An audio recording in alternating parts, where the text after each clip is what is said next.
Welcome, I'm Suma Katauka and you're watching the Africa Brief on News 6 World. Let's take a look at the top headlines of this hour.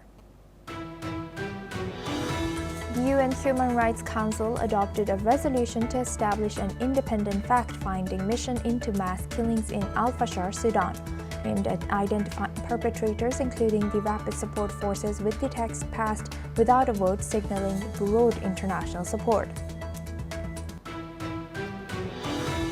UN Rights Chief Volker Turk has condemned the cruelty in Darfur, Sudan, and urged immediate global action, while the UK said the UN's independent fact-finding mission will preserve evidence for future justice as the RSF continues to deny targeting civilians amid reports of high civilian casualties.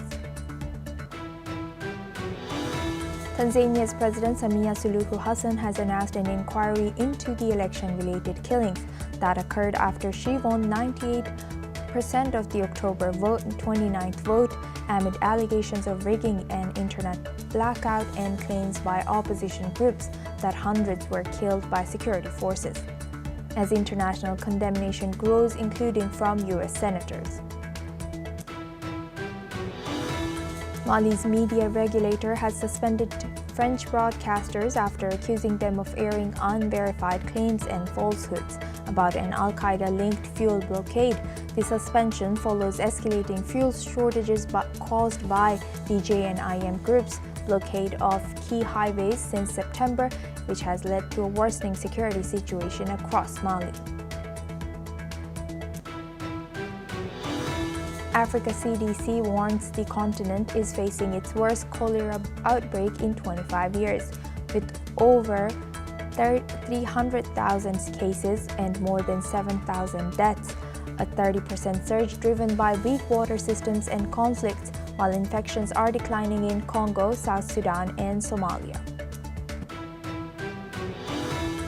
Jordan's King Abdullah and Singapore's Prime Minister Lawrence Wong has reaffirmed support for Syria and Lebanon's security, stability, and territorial integrity from their bilateral talks in Singapore. They've also called for compliance with Gaza ceasefire agreement and a two-stage solution. South Africa has allowed 153 Palestinians to disembark as the Department of Home Affairs cleared their entry after a local humanitarian group guaranteed accommodation, and the Border Management Authority confirmed that they could be processed under South Africa's 90-day visa-exempt travel policy for Palestinians. U.S. Vice President J.D. Vance says that U.S. President Donald Trump recognizes the need to negotiate with his Russian counterpart, Vladimir Putin, despite their differences. This comes as a meeting between Trump and Putin in Budapest was cancelled earlier.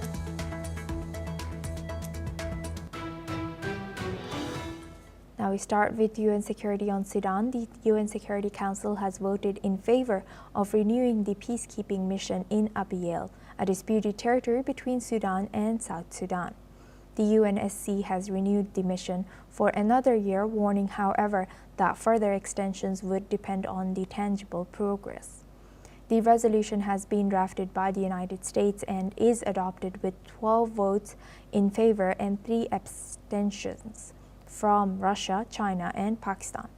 It extends the mandate of the United Nations Interim Security Force for Abyei until November 15, 2026. The mandate includes some 4,000 military and police personnel tasked primarily with protecting civilians in the oil-rich border area where clashes are frequent. Let's in fact listen into what some diplomats in the Security Council have shared. While reiterating our serious concerns regarding the unrealistic benchmarks that could question the future renewal of UNISFA's mandate, the A3+ voted in favor of this draft resolution, solely to ensure the mission's preservation, as its presence and role are more essential than ever in the current context in Abyei. Согласование текста США вносили в него лишь косметические правки, никак не меняющие главный посыл документа – увязку судьбы ВСБА с выполнением правительствами Судана и Южного Судана контрольных показателей по урегулированию окончательного статуса Абьея. не увидели серьезных изменений и после состоявшихся вчера дискуссий по тексту, когда была угроза, что резолюция вообще не будет принята. Now for this discussion, we welcome Dr. Charles Sinkala. He's an international relations expert, joins us live from Johannesburg. Thank you very much, Dr. Sinkala, for joining us again. Welcome to News 6 World. Now looking at this, how effective has the UN peacekeeping mission in Abyei has been in reducing violence and protecting civilians? How might the continued presence of UN forces in Abyei affect negotiation dynamics between Khartoum and Juba? Well, they have been trying for quite some time. I think when the United Nations General Council and the United Nations itself was formed 78 years ago, they've been trying to provide military support to war-torn nations such as Sudan and Southern Sudan. But more of that has to be done, in terms of protecting the lives that are faced within the intersection of these criminal activities. But of course, to some extent, others have got a view that I also share, that the militarizing of nations such as Sudan, which are already in the military war, and escalation of military presence within those regions just exacerbates to, the tensions and the conflicts within those regions and the country, as it does not even resolve those. But be it as it may, at least we can see that there's some sense of coining out everyone who is involved into the civil wars and the international wars between the two countries, that they may sign another treaty that they should all be, part of. And can you tell us what is the critical importance of this particular place and the complicated situation of Abyei? Well, the complicated case in terms of Abyei is that they want the territory to be part of South Sudan. It borders the two countries. And I think it's the capital of the nation that needs to, provide strategic leadership and administration for the country.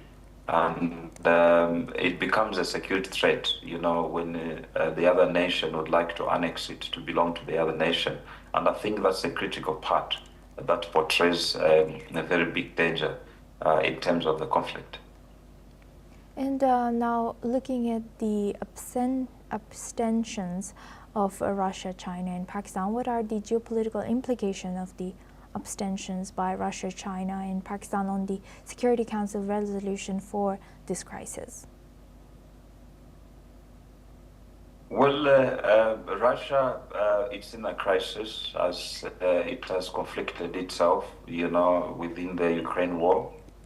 India, yes, they could have, attended to make a decision, and the others as well. But these geopolitics and regional conflicts have got allies, and they don't want to be seen as supporting one who does not form part of their ally, as that will be a violation of their bilateral and multilateral relations that they have signed.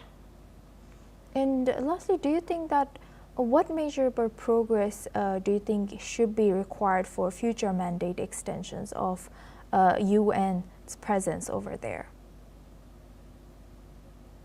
Well, I think, Africa must relook at who signs our treaties and who mediates the conflicts within the African continent.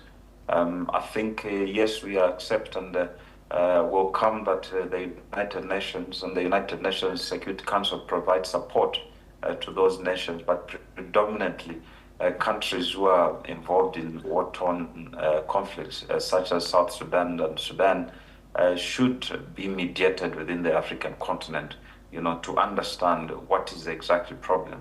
Because some of these mediators who are outsourced from outside, I believe that they form part of the problems. And if one party forms part of the problem, they can't be part of the solution as well at the same time. Right. With that, I would like to thank Dr. Charles for sharing that insight. Please stay with us as we come back to you for our next discussion as well. Now, moving on, U.S. Secretary of State Marco Rubio has emphasized the importance of achieving a humanitarian ceasefire in Sudan in a call with the United Arab Emirates Foreign Minister Sheikh Abdullah bin Zayed. This comes just days after Washington's top diplomat said action was needed to cut off the flow of the weapons to the paramilitary rapid support forces. Sudan's army has accused the United Arab Emirates of supplying the RSF with weapons, a claim which UN experts and U.S. lawmakers have found credible. Meanwhile, the UAE ambassador to the UN in Geneva, Jamal al-Musharraf, has rejected claims that it provides support in any form to either of the warring parties.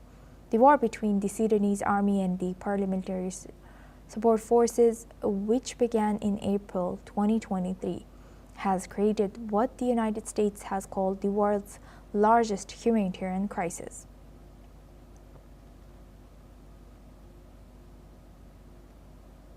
U.S. Secretary of State Marco Rubio has emphasized the importance of achieving a humanitarian ceasefire in Sudan in a call with the United Arab Emirates Foreign Minister Sheikh Abdullah bin Zayed. This comes just days after Washington's top diplomat said action was needed to cut off the flow of the weapons to the paramilitary rapid support forces.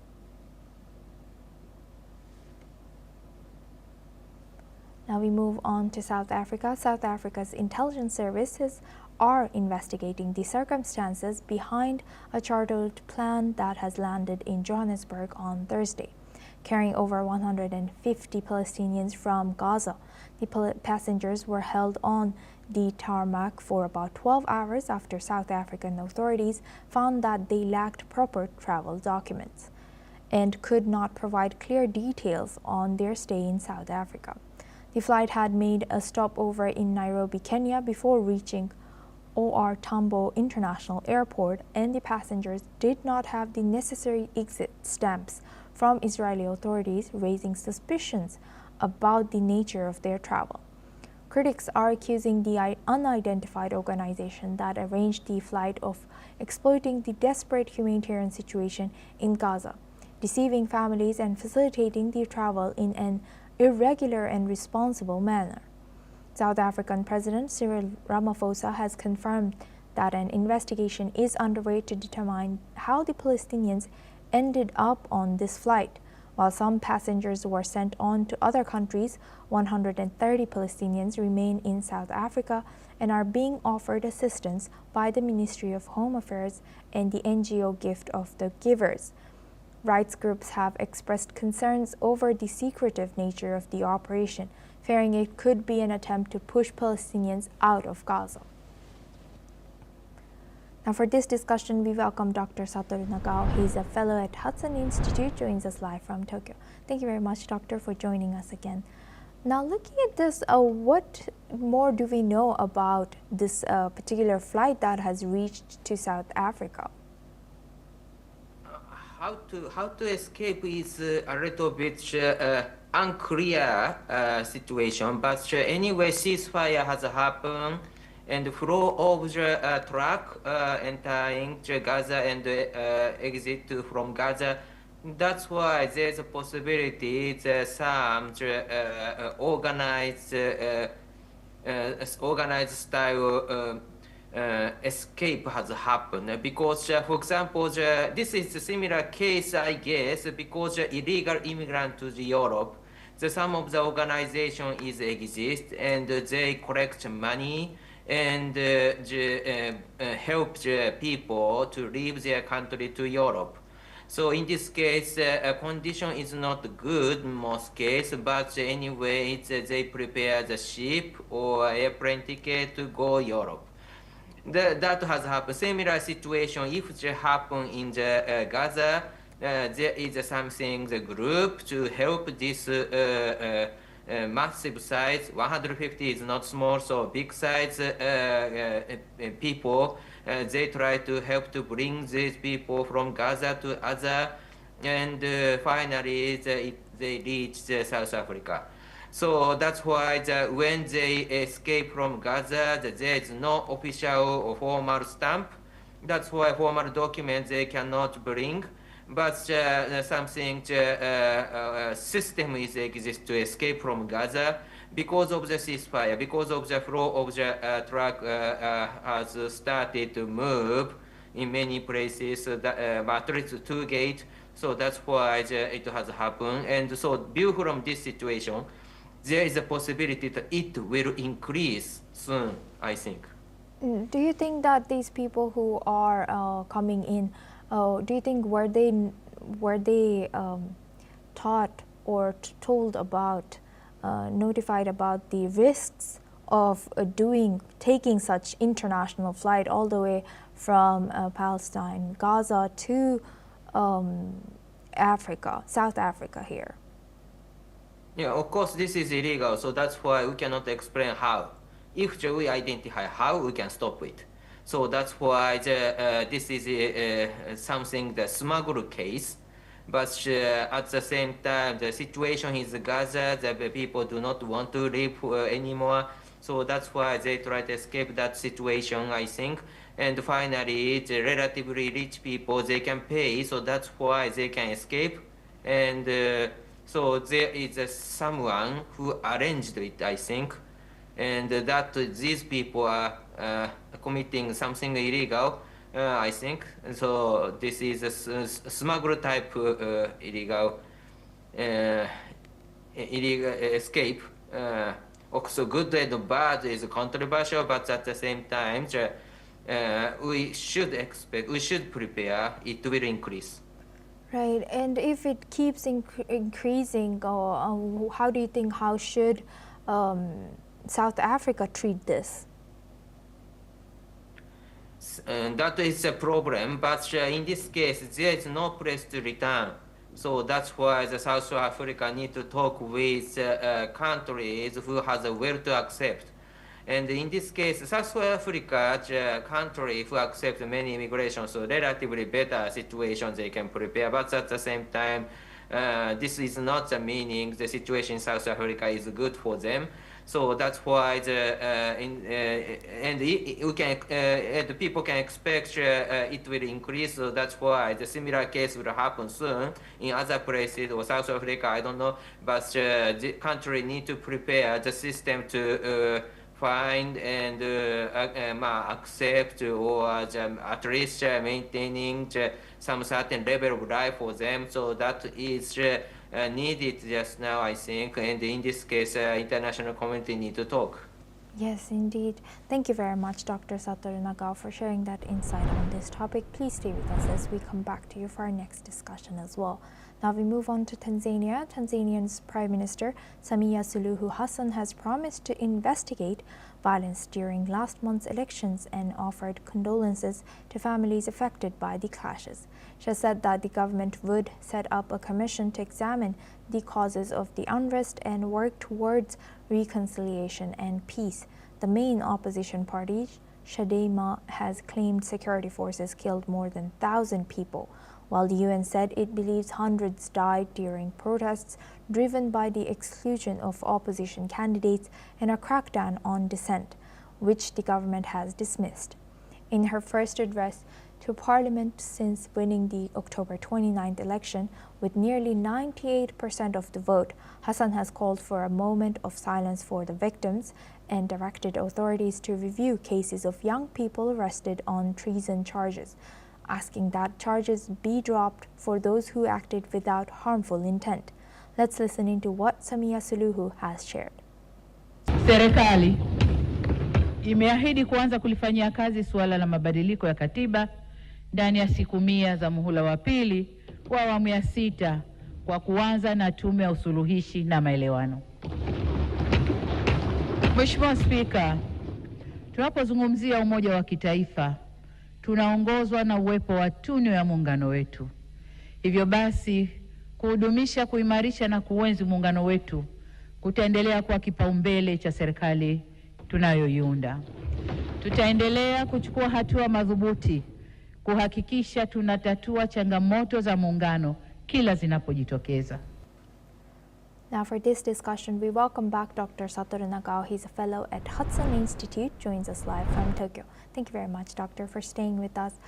Doctor, what is your analysis on the credibility of her taking office with 98% of support? 98% is if you have 10 friends, and all of the 10 say same opinion. This is not natural. Of course, not natural. So 98% indicate that this is not fair election. One of the reasons is, of course, in the election, the governmental side prohibits a major opposition party join this election. So that's why, of course, there is no rival in the election. But 98 is very high, so that's why this is not only one reason. There are some systems this president used, and this number is achieved, but this number indicates that this is not a fair election. So that's why the opposition parties claim this is not a fair election is, of course, logical view from this number. But at the same time, the view from the remark from the president's side, he believes he is winning, I think. So because of this, he tried to say a little bit concession, try to promise to save something for the opposition supporters, something like that has happened. But anyway, the view from this, 98%, it is not natural to achieve this. Yes, indeed. And with that in mind, how might President Samia Suluhu Hassan's promise to investigate post-election violence impact the credibility of Tanzania's democratic institutions? Do you think it changes anything, as we know there's something fishy about her winning with 98%? Yeah, it will not change because 98%, such kind of the number is she believe. Of course, there is no reason to change it. And of course, there is a possibility that there is no strong opposition in the election, I think. So that's why there is no reason for governmental side to change it, just to say to maintain their power. And in this case, maybe a little bit systematic cracking down could happen because of the power, because of the government side do not have the will to hold a fair election, means that they do not have the will to respect the democracy, respecting the freedom or expression or something like that, because they believe they must win, and method is not matter. So that's why we cannot expect they will do something good to respect free election and as a good democratic situation.